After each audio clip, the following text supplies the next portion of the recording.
Hello दोस्तों, मैं doctor Sanju और आज के हमारे इस वीडियो में मैं आपको बताने वाली हूँ कि कई बार महिलाओं के ये सवाल होते हैं कि जब से हमारी डिलीवरी हुई है उसके बाद से हमें हेयर फॉल की प्रॉब्लम बहुत ज़्यादा हो रही है। यानी कि डिलीवरी के बाद से हमारे बाल बहुत ज़्यादा झड़ रहे हैं। तो ऐसा क्यों हो रहा है और इसके लिए हम क्या कर सकते हैं जिससे हमारी ये हेयर फॉल की प्रॉब्लम ठीक हो जाए। तो आज के हमारे इस वीडियो में हम इसी टॉपिक के बारे में बात करने वाले हैं कि अगर डिलीवरी के बाद महिलाओं को हेयर फॉल बहुत ज़्यादा रहता है तो इसके पीछे का कारण क्या है और इसके लिए महिलाएं क्या कर सकती हैं। तो देखिए, प्रेगनेंसी के दौरान महिलाओं के शरीर के अंदर प्रोजेस्टेरॉन हार्मोन बहुत ज़्यादा बढ़ा हुआ रहता है और ये प्रोजेस्टेरॉन हार्मोन हमारी प्रेगनेंसी को संभाले रखने के लिए बहुत ज़्यादा ज़रूरी होता है। ये प्रोजेस्टेरॉन हार्मोन जो होता है ये एक तरह से हेयर ग्रोथ के लिए बहुत ज़्यादा फायदेमंद होता है। एक तरह से बालों को घना मुलायम बनाए रखने के लिए ये प्रोजेस्टेरॉन बहुत ज़्यादा फायदेमंद होता है। लेकिन डिलीवरी के बाद जैसे ही बच्चा शरीर से बाहर निकलता है उसके बाद इस प्रोजेस्टेरॉन हार्मोन का कोई रोल नहीं होता है शरीर में, जिससे क्या होता है डिलीवरी के बाद ये प्रोजेस्टेरॉन हार्मोन बहुत तेज़ी से कम होता चला जाता है, जिसकी वजह से महिलाओं को डिलीवरी के बाद हेयर फॉल की प्रॉब्लम बहुत ज़्यादा होती है। और ये एक सबसे बड़ा कारण होता है डिलीवरी के बाद बालों के झड़ने के पीछे। तो प्रोजेस्टेरॉन हार्मोन के शरीर में एकदम से कम हो जाने की वजह से महिलाओं को डिलीवरी के बाद बाल झड़ने की परेशानी बहुत ज़्यादा रहती है।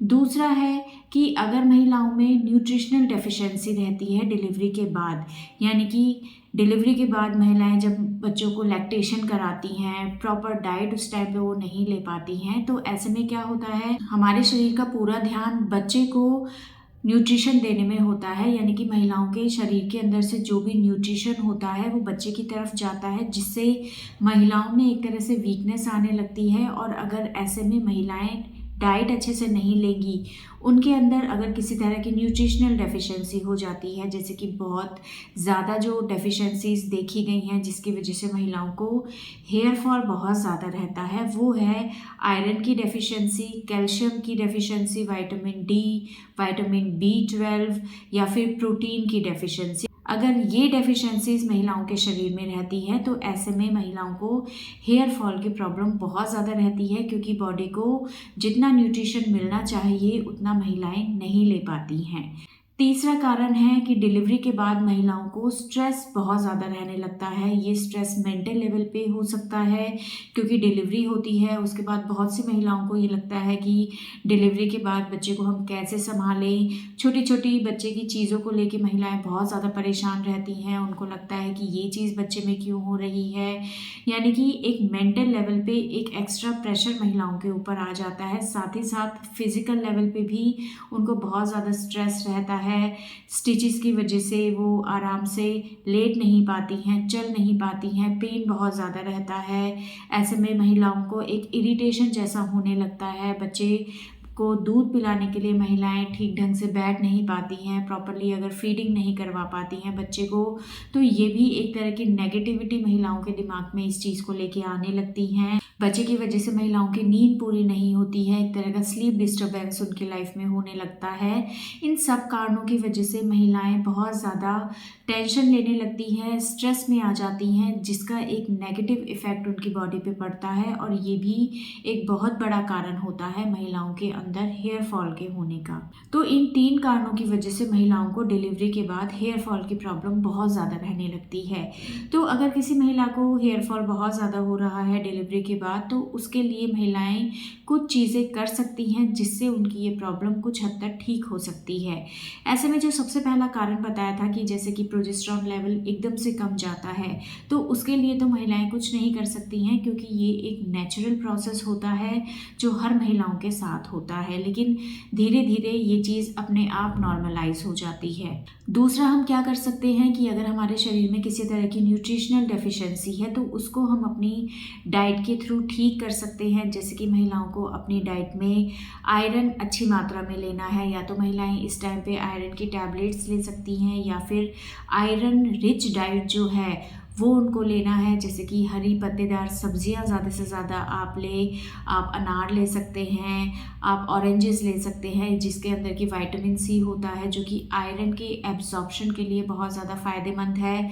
आप गुड़ का इस्तेमाल कर सकती हैं, गुड़ के अंदर बहुत ज़्यादा आयरन होता है। आप भुने हुए चने ले सकते हैं, इसके अंदर भी आयरन भरपूर मात्रा में पाया जाता है। आप किशमिश 10 से 12 रात भर भिगो दें, उनको सुबह आप लें, उसके अंदर भी आयरन आपको अच्छी मात्रा में मिल जाता है। इसके अलावा जो मोरिंगा लीव्स आती है, जो सहजने की पत्तियां आती हैं, वो भी आयरन का, कैल्शियम का एक रिच सोर्स होती हैं। आप उसको भी अपने डाइट में इंक्लूड कर सकते हैं। इसके अलावा कैल्शियम की डेफिशिएंसी को दूर करने के लिए आप कैल्शियम की टैबलेट्स ले सकती हैं या फिर दूध या दूध से बनी हुई चीज़ें आप इस्तेमाल कर सकती हैं जिसके अंदर कैल्शियम अच्छी मात्रा में होता है। इसके अलावा ड्राई फ्रूट्स होते हैं या फिर जो भुने हुए चने होते हैं, उनमें भी कैल्शियम अच्छी मात्रा में रहता है, आप उनको इस्तेमाल कर सकते हैं। विटामिन B12 की डेफिशिएंसी अगर है तो उसको दूर करने के लिए भी कुछ मेडिसिन्स आती हैं, या फिर अपनी डाइट में आप हरी सब्जियां ज़्यादा से ज़्यादा ले, आप अंडे ले सकते हैं, आप नॉनवेज अपनी डाइट में इंक्लूड कर सकते हैं जिसके अंदर विटामिन B12 आपको अच्छी मात्रा में मिल जाता है। इसके अलावा प्रोटीन रिच डाइट आप ले, उसके लिए आप रोज़ 1 से 2 कटोरी दाल अपनी डाइट में इंक्लूड करें। आप ड्राई फ्रूट्स ले सकते हैं, मूंगफली आप ले सकते हैं, आप जितने भी स्प्राउट्स होते हैं उनको आप इंक्लूड कर सकते हैं। राजमा, छोले या अंडे या फिर जो नॉनवेज है, ये भी प्रोटीन के रिच सोर्स होते हैं। इसके अलावा दूध या दूध से बनी हुई चीज़ें जैसे कि दही हो गया, मक्खन हो गया, पनीर हो गया, इनको भी आप अपने डाइट में इंक्लूड करें जिसके अंदर प्रोटीन आपको भरपूर मात्रा में मिलेगा। कहने का मतलब है कि आपको अपनी डाइट के अंदर जो भी मैंने चीज़ें बताई हैं उन चीज़ों को ज़रूर इंक्लूड करना है, जिससे अगर किसी तरह की कोई डेफिशिएंसी आपकी बॉडी में है तो वो दूर हो सके और आपके हेयर फॉल में इससे कमी आ सके। इसके अलावा अच्छे ऑयल से आप ऑयल कोई भी यूज़ कर सकते हैं। आप सिंपल कोकोनट ऑयल यूज़ कर सकते हैं या सरसों का तेल या जो भी तेल या ऑयल अगर आप यूज़ करते हैं तो उससे आपको हफ्ते में 2 से 3 बार अपने हेड की अच्छे से मसाज करनी है। उंगलियों से अपने हेड को मसाज करें आप, जिससे ब्लड सर्कुलेशन बालों में अच्छा रहेगा, स्कैल्प के अंदर अच्छा रहेगा, जिससे आपका हेयर फॉल धीरे धीरे कम होने लगेगा। और हाइजीन का आप प्रॉपर ध्यान दें। बहुत लंबे टाइम तक बालों को हमेशा बांध के ना रखें, खुली हवा भी इनमें लगनी ज़रूरी है और हफ्ते में 2 से 3 बार हेयर वॉश आप ज़रूर करें। तो इन चीज़ों का अगर आप ध्यान रखेंगे तो इससे काफ़ी हद तक आपका जो हेयर फॉल है वो धीरे धीरे ठीक होने लगेगा। अलग से किसी भी तरह के एक्स्ट्रा ट्रीटमेंट की आपको इस टाइम पे इस चीज़ के लिए कोई रिक्वायरमेंट नहीं रहती है। इसलिए जो भी मैंने चीज़ें बताई हैं आप सिर्फ उन चीज़ों के ऊपर ध्यान दें, साथ ही साथ अपने आप को रिलैक्स करने की कोशिश करें, खुश रहने की कोशिश करें। अगर आपके ऊपर किसी तरह का स्ट्रेस है तो उस चीज़ को आप दूर करने की कोशिश करें। किसी चीज़ की आप टेंशन ले रही हैं तो अपने आसपास जो भी लोग हैं जिनसे आप अपनी बातें शेयर कर सकती हैं उनसे आप करें, उनसे आप हेल्प लें, ताकि ये जो एक्स्ट्रा बर्डन आपके दिमाग पे है एक स्ट्रेस के रूप में, वो चीज़ कम हो सके और अपने आप को आप रिलैक्स कर पाएँ, जिससे आपकी परेशानी ठीक होने लगे। और साथ ही साथ आप एक हेल्दी लाइफस्टाइल अपनाएं, रेगुलर एक्सरसाइज करें, डीप ब्रीदिंग एक्सरसाइज करें, मेडिटेशन करें। तो इन सब चीज़ों को करने से धीरे धीरे आपकी जो प्रॉब्लम है हेयर फॉल की, ये अपने आप नॉर्मलाइज हो जाएगी। किसी तरह की कोई और ट्रीटमेंट की आपको ऐसे में ज़रूरत नहीं है।